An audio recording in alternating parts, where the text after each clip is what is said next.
Okay, Honorable Nqola. Thank you very much, Chair.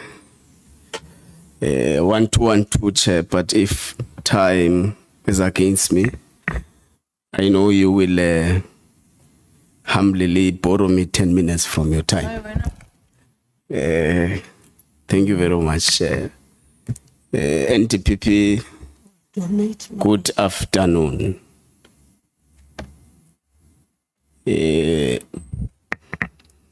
I know that when you are doing what we called then the Attorneys Board examination, where the specific module on ethics, I know when you do a Master of Laws, you do an ethical clearance application. So that whenever you want to move on your research, you are ethically cleared. I'm not quite sure when you do a pupillage if there is a particular module specifically training prospective legal practitioners to focus on or this expected ethical standard from legal practitioners. Is there one? So, Chair, through you, is Honourable Member Honourable Nqola referring to in the NPA? No. Generally. I'm talking about, I spoke about attorneys in general. So I'm up because I've never been involved in the pupillage curriculum. So I'm talking about, is there a module that specifically trains advocates on ethical standards expected of advocates of the High Court of South Africa? I have to be honest, Chair, I don't know, but I certainly hope that there is. Okay. Fortunately, we've got about 6-7 advocates in the room. They may later help, because I'm asking this particularly because the head of IDEC, Advocate Andrea Johnson, considered before this committee that she has been part of a recruitment panel that has actually employed her husband. Do you think that is that conduct ethically and legally correct? I have to agree, on the face of it, it is very bad error of judgment. She should not have been on that panel. She agreed before this House as well that that was not something she should have done. And I agree with that. If your husband is on a potential candidate, you should not be on a panel. Although she explained the steps that she took to make sure that she wasn't part of his interview, but still, I think I agree, it was a bad error of judgment. I've only just received the information last week, and I'll look into it and see whether that was appropriate conduct, if there's anything that needs to be done about it. This was 20 years ago or so. She was a young prosecutor at the time. But it's certainly something that will need to be looked at, because on the face of it, it's a really bad error of judgment. She should not have been on that panel. Thank you. General Khumalo, amongst other charges that he's facing, is a matter relating to an employment of a brigadier or an SAPS official. Amongst the issues that which have made IDEC or motivated IDEC to arrest General Khumalo is that particular matter. Do you think that Advocate Andrea Johnson should suffer the same consequences? I don't know the details of the case involving the IDAC case, but what I can say is that context is sometimes everything, and one has to look at the evidence, the circumstances, the context of each case before you can decide whether the consequences should be the same or not. So is it the evidence of the NTPP that until date, she has never received any form of update in respect of the IDEC case against General Dumisani Khumalo? Can you please repeat that? I'm saying, is it the evidence of the NDPP that until this date, she has never received an update or a report in relation to the case of IDEC against the head of crime intelligence, Lieutenant General Khumalo? Thank you, Honourable Member. No, through you, Chair, that's not the case. I have certainly received high-level reports on this case prior to the arrest.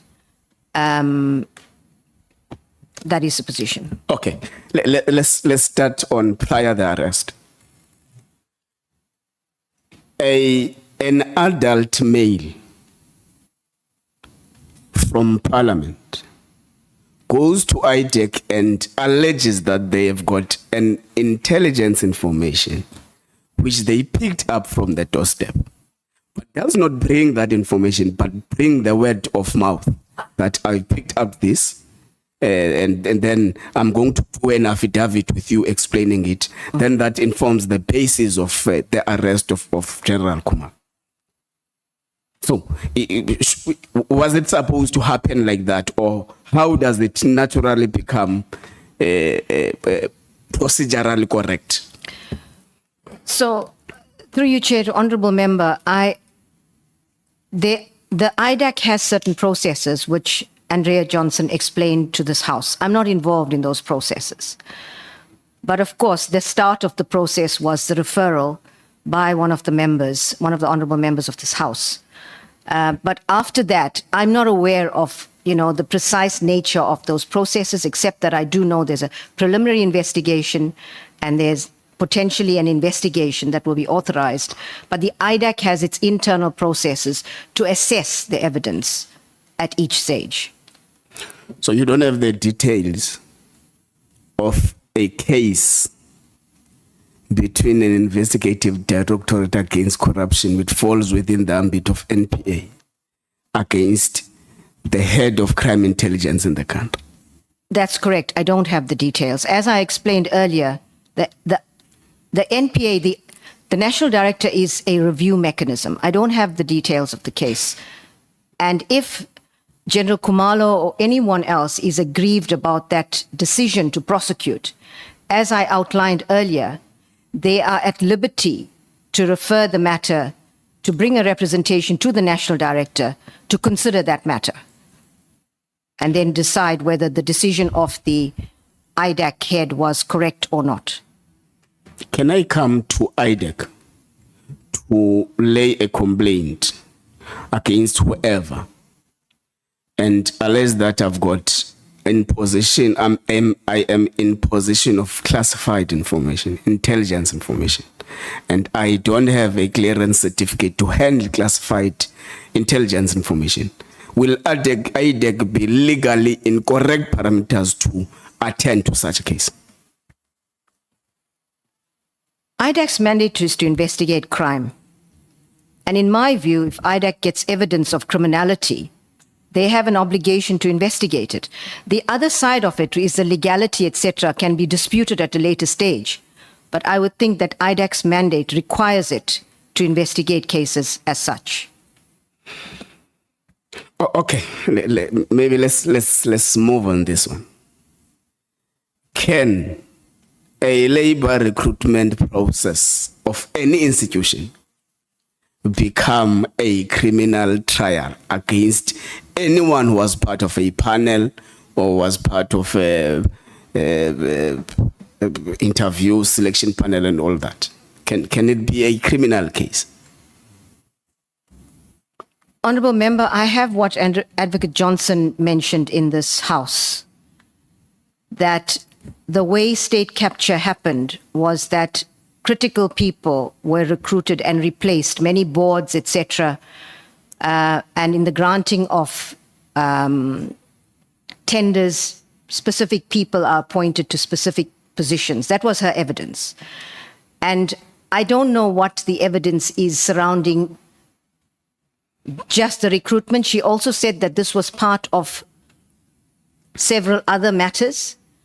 And so, to answer your question crisply, it would depend on the evidence.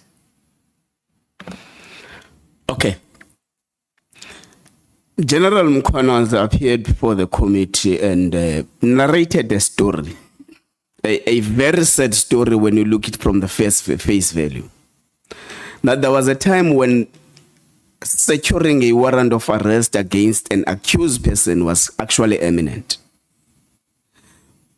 Imminent. To an extent that the prosecutor did sign. So when it was to be taken to a magistrate, so that a warrant of arrest is officially issued, that prosecutor received a call from the bosses. The bosses in this context would mean someone higher than him or her in the NPA. Then later came back and said, I am withdrawing my signature on this because I don't want to lose my job. Now, part of what 3.1 of the terms of reference of this committee is to investigate collusion. Whether there is collusion between state officials and crime syndicates. So have you noticed any form of collusion except that one that you don't want to mention his name here? We are going to mention later. But have you noticed from 2019 until this date, as you're presiding over the prosecuting authority, any form of or characters or features or signs of collusion by the NPA officials and crime syndicates?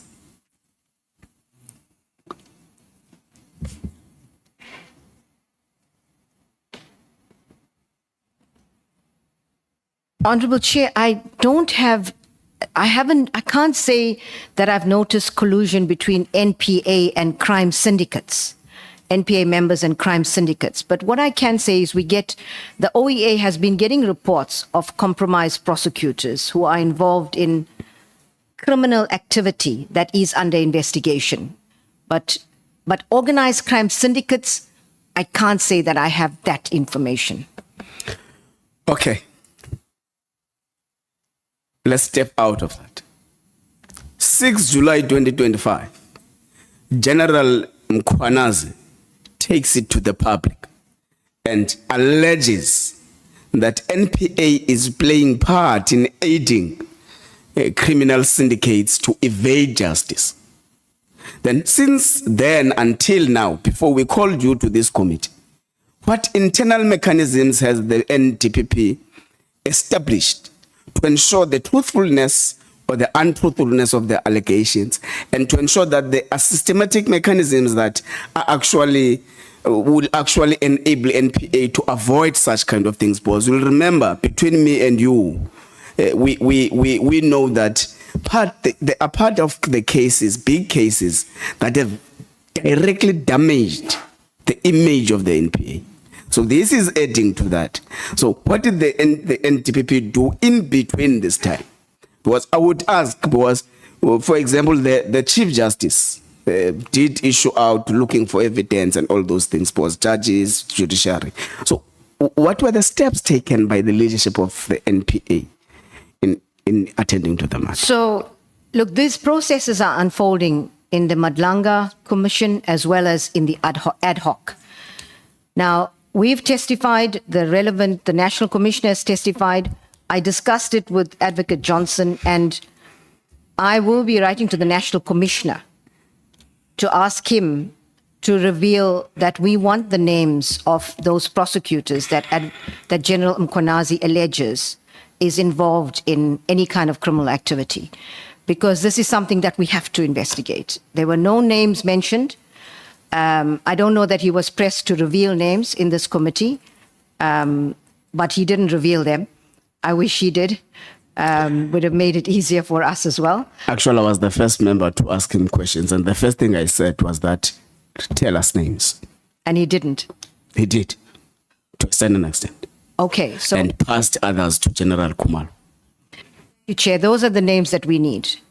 And I will be writing to the National Commissioner to get that information, to make sure that's properly investigated.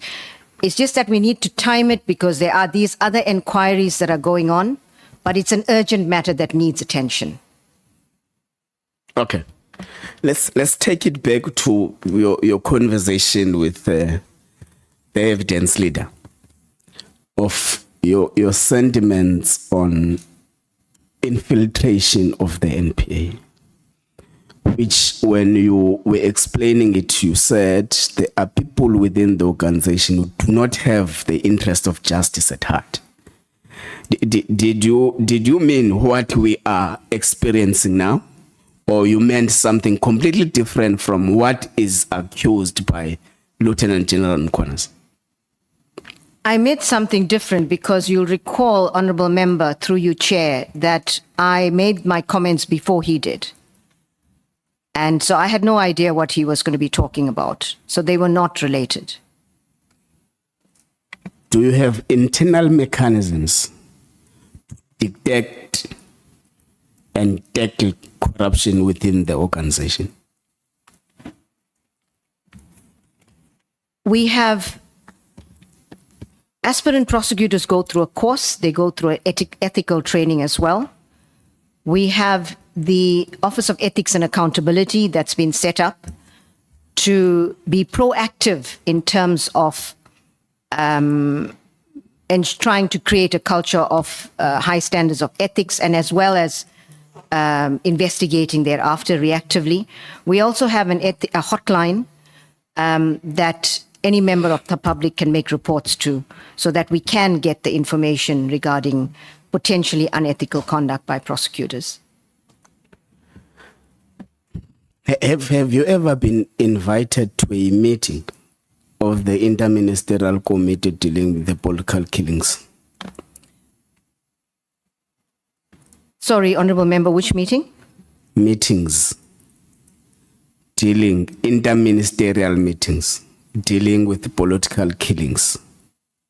You'll recall that PKTT is a born child of an interministerial committee where NPA is part of the PKTT. Honourable Member, not that I can recall that I ever attended an interministerial committee meeting relating specifically to PKTT. So you don't know how effective has NPA been in aiding the fight against political killings? I have the statistics from the PKTT, and whether it's been effective or not, we have numbers, but we don't know the extent of this problem, but certainly there are people that have been arrested and have been charged. So we have those figures. How many political killings matters have been prosecuted? I'll have to get those figures. I don't have them at hand. But You said you have. Pardon me? You said you have. We have numbers. The NPA has numbers. Okay. So as things stand, you don't know how many prosecutions out of the work of the PKTT and how many successful prosecutions out of the work of the PKTT NPA was part of. I don't have those figures before me. Okay. Can the NDPP later submit that information through writing?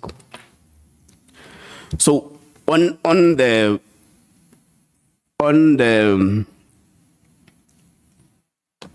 PKTT dissolution, remember PKTT is a multidisciplinary team. On the dissolution of the PKTT, has there been an information sharing, consultation, briefing about the dissolution of the PKTT NPA is part of? Chair, there's been no meeting with the police, not that I'm aware of, certainly not at national level. The National Commissioner did mention to me at some point that the Minister had ordered that the PKTT be disbanded, but that it had not happened. But that was not really a consultation. It was a casual... So you heard it from the corridors? I think you could call it a corridor talk. Yeah. You were on the way walking out of a tea room, then you were briefed. Absolutely. That's the way it happened. It was an informal conversation. Okay. On your affidavit, on paragraph 6.3, you make mention of the criminal justice value chain, which I think is one important aspect if we are to fight crime effectively. Now, the common knowledge is that SAPS becomes the first point of entry in the criminal justice system. So, to what extent and in what occasions does IDEC become the first point of entry in the criminal justice value chain? That's in terms of referrals, in terms of the NPA Act. Okay, that's fine.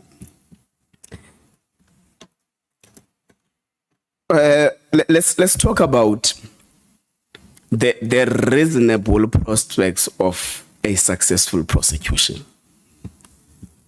Do we have internal norms and standards that govern or that determines to what extent, what kind of evidence and that? Or it solely rests with that particular individual prosecutor to take that decision, then it can be overturned later? Our prosecution policy sets out criteria to be considered in determining whether the standard is met. Okay. Is IDEC independent? IDEC is part of the NPA, and the independence of the NPA is guaranteed in the Constitution. I would say the National Prosecuting Authority is not sufficiently independent in that its financial and operational independence still needs to be addressed. The Minister has committed to dealing with this matter. I'm pleased she takes it very seriously, and this House, well, the Justice Committee, Portfolio Committee, has also dealt with this issue. And I'm hopeful. The Minister has indicated that there will be legislation, this matter will be dealt with before the end of this financial year.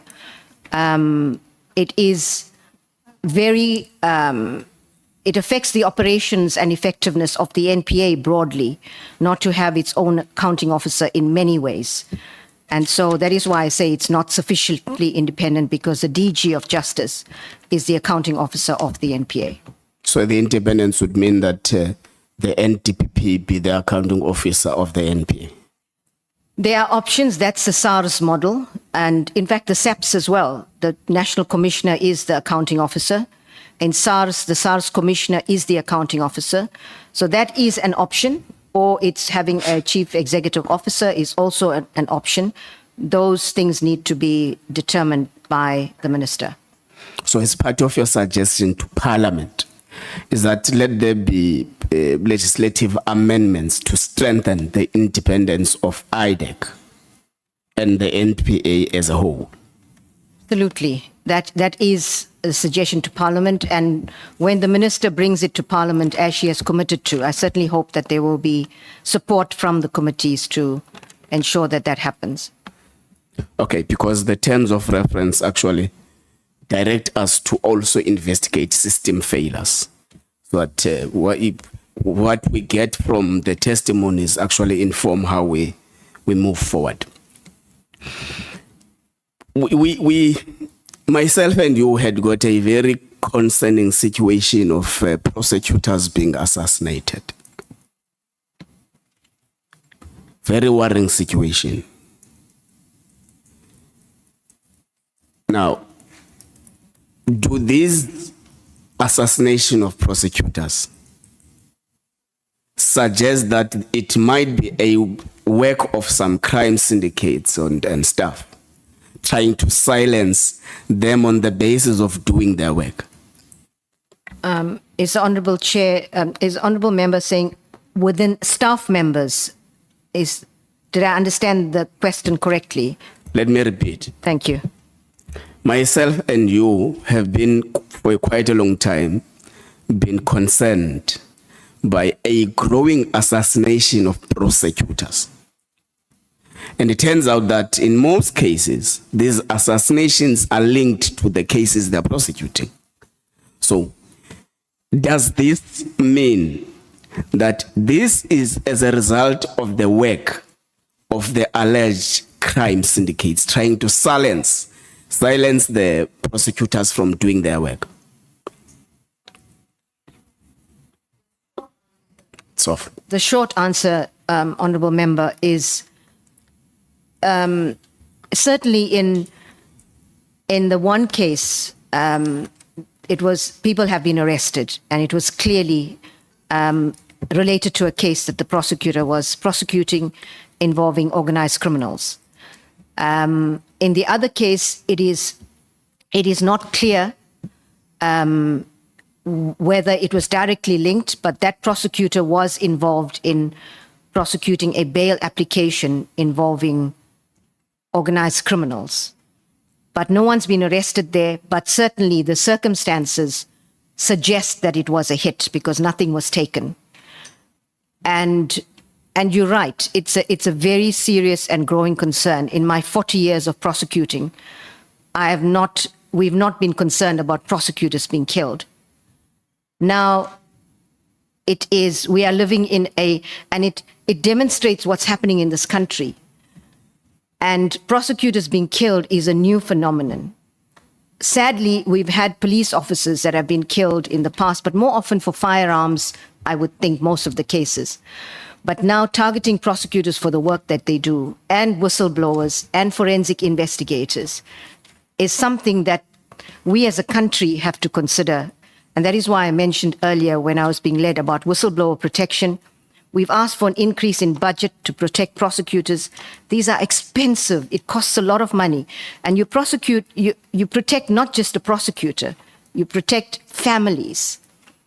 And it upsets your life. So it's a very serious issue that as a country, we need to look at how government needs to strengthen its protection mechanisms, also working with the private sector. But has NPA done an internal assessment on the causal links on the assassination of prosecutors so that it helps you develop proper mechanisms to prevent that? We've looked at the two recent cases and assessed and analyzed what happened there. Even though one of the cases was clearly because of the work, we have put in place mechanisms to strengthen the safety of prosecutors, our security and risk team in the NPA. We've got mechanisms for them to react at very short notice to give immediate security to prosecutors who feel the threat immediately. But of course, there's a process, if it's not an immediate threat, to assess the risk and to make sure that we protect the right prosecutors. But we will not compromise on the safety of prosecutors. And we've also been engaging with our external partners, with the Canadian government, with our Society of State Advocates, to get trainers in to assist prosecutors to be more proactive, to protect themselves in circumstances and not put themselves out to additional risk. So out of all the prosecutors that were killed, there is only one case where the alleged perpetrators were arrested. I think the short answer is yes. I hope I have that right. The short answer is yes. We had 2 prosecutors that were killed this year. And another prosecutor that was killed in what looked like a hit. It was probably about 2 years ago. But there have not been arrests in those matters. There's been arrests only in the one case. But what are the bottlenecks? Because society expects, at least, that if a person is a police officer, is a prosecutor and stuff, expects that at least justice will quickly be done. But beyond that, as we attend with those families who lose their loved ones, we promise every time that we're going to prioritize this. The statements of NPA do promise that this matter will be prioritized, blah, blah, blah, blah. So, but what are the bottlenecks so that if there is a way Parliament can meet halfway, we do that? What are the actual bottlenecks? So, through you, Chair, this is a complication that we face with a lot of crimes, and one would expect, correctly so, not that other crimes are less serious, but when it is one of your own, that the police, the prosecutors work together and do everything possible to try to bring the perpetrators to book. What the challenges with investigating these matters are is something I think that's better dealt with by the police. But clearly, whether we have, we have more cameras installed, for example, in certain high risk areas, so that the evidence could become more readily available. I don't know, but it's about the difficulty of getting witnesses, getting evidence, and also people coming forward to testify. So I think the police are best placed to, really talk about the challenges with investigations. I don't know what the challenges in these particular cases have been, but it's a challenge we're facing in dealing with crime in this country generally. How does all this affect the morale of your staff? It sends shockwaves through the organization. And, to lose one of your own who's working hard for justice in this country. I went to the home of Tracy Brown and Ilona Sambalula when they passed away. And speaking to the prosecutors, I spoke to one young female prosecutor, and she said, "Ma'am, we are warriors. When one of us falls, we keep fighting." And I feel incredibly touched by the strength of prosecutors who still fight the good fight in extremely dangerous and difficult circumstances. So trying to keep prosecutors motivated at a time when we are under attack in this way is extremely difficult. But I think a lot of prosecutors do the work because it's a calling to serve in a very real way. But something like this, it's very difficult to motivate prosecutors to keep fighting the good fight when we are under attack in this way. So the short answer to your question is it sends shockwaves, and prosecutors become very fearful. Evidence suggests that there is a collusion between prosecutors and Metropolitan Police, to an extent that there are instances where EMPD, for example, would arrest someone outside their jurisdiction. In Soweto, which is JMPD. But still prosecutors are prosecuting those cases, even at the time when the arresting officer did not have a local standard to arrest because it was outside their jurisdiction. What is your take on that? It's unacceptable. It is totally unacceptable. And these are things I urge the public. We have an Office for Ethics and Accountability. Please, when these things happen, you must bring it to our attention, because there's an absolute zero tolerance in the NPA for unethical conduct. And the only way we can act on this is if we get people reporting to us. The challenge with corruption is that two people are benefiting. And when these corrupt activities are happening in courts, the person that is receiving the benefit is not going to say that prosecutors are corrupt. So it's extremely difficult, but we have had some information coming through about certain courts where prosecutors are behaving in this manner, and those matters are under investigation by our OEA. Will the NDPP be assessing all the cases brought by Metropolitan Police to check if they did have jurisdiction over those accused people? Since the matter has come up, we must certainly do that. And I commit to this House that we will look into that issue. What damage do you think all this fracas has done to the image of the Independent Prosecuting Authority? There's damage to the entire system. We have to look at how the system functions. And the system is as strong as its weakest link. So these are all these issues are systemic issues. And of course, they damage the image of the NPA, they damage the independence of the police, of the Metro Police, of the court system. And that is why we need to look at how do we deal with all of these systemic challenges, because they are not going to go away. We need to, as a committee, seriously consider these issues to see how do we strengthen the system. And I'm sure I'll get questions later about the NPA and its image, and I can deal with that later. Okay, Chair. That's all from me. Thank you. Yeah, you must hand over to Honorable Sokanyile, because I was worried that you are eating from her plate.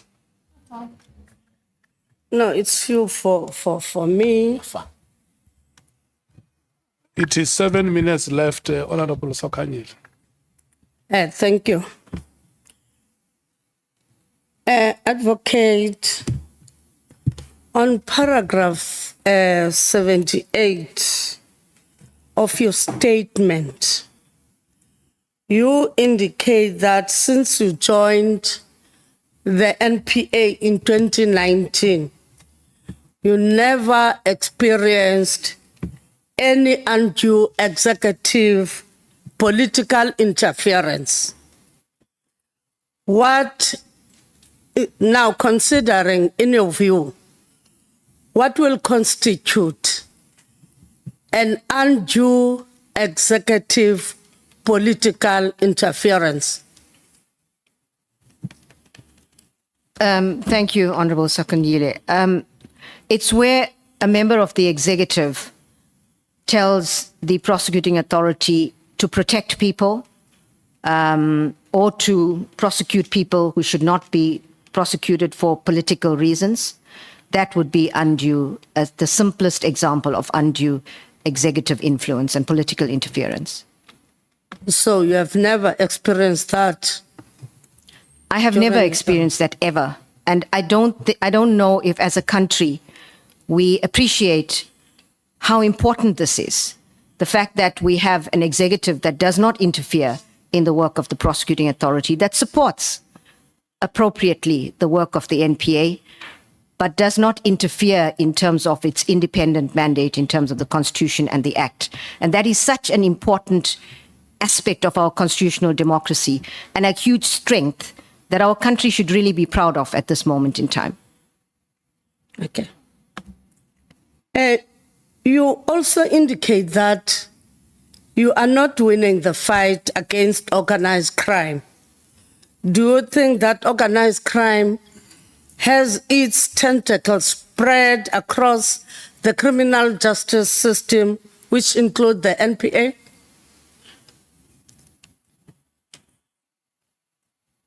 I will be surprised if they don't, because organized crime is a business. And in business, the risks are assessed and there's mitigating factors, mitigating measures put in place. And in the case of organized crime, one of the business risks is that you are investigated, you're prosecuted. It's a big business risk. And so trying to secure the protection of politicians, of prosecutors, of police officers, are mitigation measures. And it happens all across the world. So we are vulnerable to that kind of risks. Through the rogue elements within the prosecutors, it cannot happen. If there are rogue elements, of course it can happen. And we must make sure that we weed them out and kick them out of the NPA. There's no place for them at all. Then on paragraph 26, regarding the impartiality of members of the NPA, how is impartiality assessed in the NPA? The easiest way of assessing impartiality is to ensure that when we prosecute, there's sufficient evidence and we are guided by our policy and policy directives. If all of those, we tick those boxes, then we know we are acting in terms of our mandate and prosecuting when there's a reason to prosecute. And that shows impartiality, and it doesn't matter who is at the end of the prosecution. That's what the rule of law means. You prosecute irrespective of who is the person that you're going to prosecute. It could even be a family member. So it's very important that we actually maintain those standards. Then looking at the Omotoso case and other cases where judges made scathing remarks about the capacity of prosecutors in prosecuting cases. I've already mentioned the Omotoso case or Omotoso matter. Will you agree that that case didn't build any confidence to the public on NPA? And what interventions were put to address this on capacity challenges within your judges? Thank you, Honourable Member. I agree that decision seriously dented confidence in the ability of the NPA and the system to deal with sexual and gender-based violence. But I would urge this committee and the country not to judge the NPA's ability to deal with sexual and gender-based violence on one case, one really important case. I don't want to detract on the importance of that case and what we've done to take lessons from that. But every day, prosecutors across the country are prosecuting sexual and gender-based violence and are getting life sentences. We've got these figures, life sentences, 20 years, 25 years, almost every day in this country. High-profile cases. Look at the Jocelyn Smith case in Cape Town. So I would really urge that we do not judge the ability of the NPA to deal with these matters on a single case, because there's thousands of cases every day that prosecutors across the country are dealing with. Our Tutuzela care centers that we have set up with partners is an international good practice, and we are giving the best service to victims.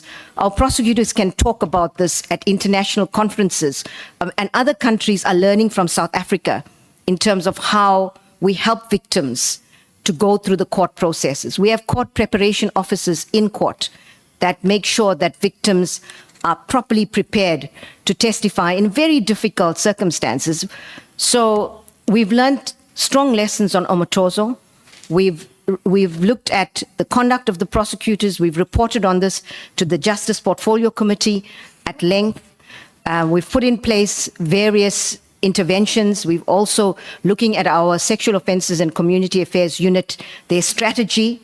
We've reassessed that. There's a process to relook at that and see how we can strengthen the work that it does. So there's a lot of lessons that's taken from that one case.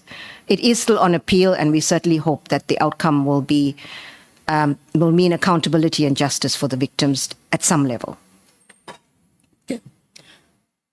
Looking at the arrest of Lieutenant General Khumalo, if we're looking at the speed on how things were done, then what we can say about the entity that falls under your direct authority, whereby in some cases there are delays in prosecuting serious and corrupt matters coming from the commissions and elsewhere.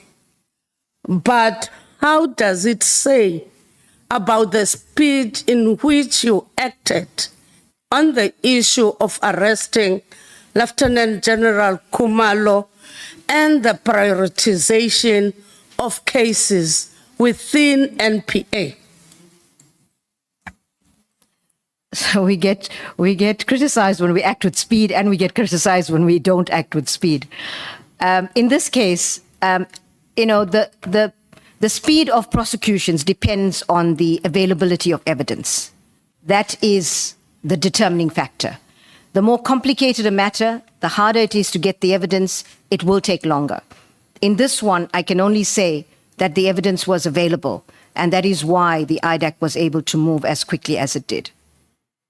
You know, the people out there, they're saying that the speed on how we have done it, it is because of the factions within crime intelligence or within your prosecutors. Thank you. If I could just respond to that, Chair, in 30 seconds, through you, Chair. I'm not sure whether it's related to factions, but as far as the IDAC is concerned, IDAC didn't go after people in crime intelligence. There was a referral. Someone brought the case to them. If that did not happen, IDAC would not have been involved in that case. Thank you. MKP.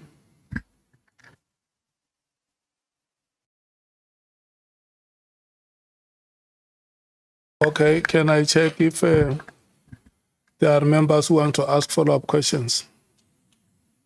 Honorable Sangoni, Honorable Mathes. Thank you very much, Chairperson. Good afternoon again, Advocate Batohi. I don't think I got a response on the issue that Honorable Nqola was asking you, just in terms of your knowledge as a jurist, how you handle classified information that's obtained in an illegal manner. Maybe you don't have to reference the IDAC case if you like, but I think the principle that we're trying to get to is that when somebody has obtained classified information they're not supposed to access, how then would you treat that? And then my final question, which is also a follow-up on the issues that they raised, you did say that we are not winning the war against organized crime, and I assume corruption, crime in general. Advocate Batohi, what is broken, right? Because, I mean, the people, a number of witnesses who have sat there, and everybody seems to really skirt around the issues. We'd really like to know what is broken. What do you think needs to be done to fix it? Thank you very much, Chair. Chair, on the issue of illegally obtained evidence, if my memory serves me right, and I haven't been in a court prosecutor for a long time, there is a provision in our Criminal Procedure Act that allows for illegally obtained evidence to be admitted in court as evidence if it serves the interest of justice.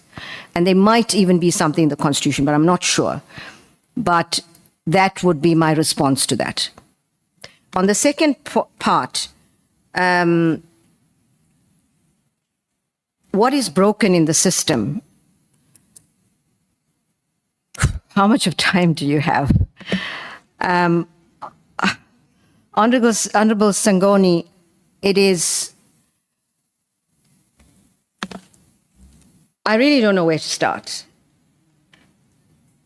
Our crime is ravaging our country. And it seems like we are watching this movie in front of us in slow motion, and those of us in power that should be doing something about it are powerless to do anything about it. That the criminals are taking over our country, organized criminals. As a national director, the one thing that I do is authorize racketeering prosecutions. And the numbers of racketeering prosecutions don't give any confidence that we are, and the types as well, that we are dealing with the top level of organized criminality in this country. I want to hasten to add that there are some good cases, and there are good people within the system that are working really hard. So whatever I'm saying must be taken in that context. But when you start off to deal with crime, you have to have an efficient crime intelligence. That's the starting point. Then you have to have in the police, you have to have not just the numbers. You have General Lebeya, who has testified in Parliament that the Hawks are sitting at 50%. How can you fight crime, serious crime, when you have a 50% vacancy rate? If you have to deal with high-level organized crime and corruption, you need financial capabilities to investigate this. I stand to be corrected, but if I'm not mistaken, General Lebeya at one point said that the Hawks had 2 chartered accountants. 2. And I understand that one of them was recently taken to the private sector. because they can afford better salaries. That brings me to the salary issue. We have to be able to have competitive salary scales within government, and I'm not sure that we'll ever be able to participate and to compete with the private sector. But within government, we also have serious issues relating to salaries. For example, the prosecuting authority and I think the police are bound by public service salary scales. The SIU and SARS are not. And so they themselves are able to, people will, as the NPA and as the police, we constantly training people that would leave to join other departments or even leave. So the salaries are a really important issue. So, and it's about instilling an ethical culture in our organizations, professionalize. How do you, the public service has had a strategy professionalizing the police, the JCPS agenda for years. What does that mean, professionalizing the public service? And how do we ensure, what systems do we put in place to make sure that we have a truly professional, ethical public service? And I think it starts with, corruption happens when you have lack of ethical leadership and lack of good governance. And we have to focus on on appointing ethical leadership and ensuring that there's good governance in all our systems to, make sure that we are not susceptible. I don't think we'll ever get rid of corruption, but we minimize the risks. And so then we move to the NPA, we need same capacities, capabilities, skills, the independence, and then you move to the court system. And there are huge challenges there. So that is why I said I don't want to be seen to be taking a lot of time on this, but there's a lot of challenges in the court system. There's from interpreters, for example, the different languages, you need more interpreters. We need to look at how do we use AI in our court systems so that we could be more efficient and get onto the AI bandwagon as well.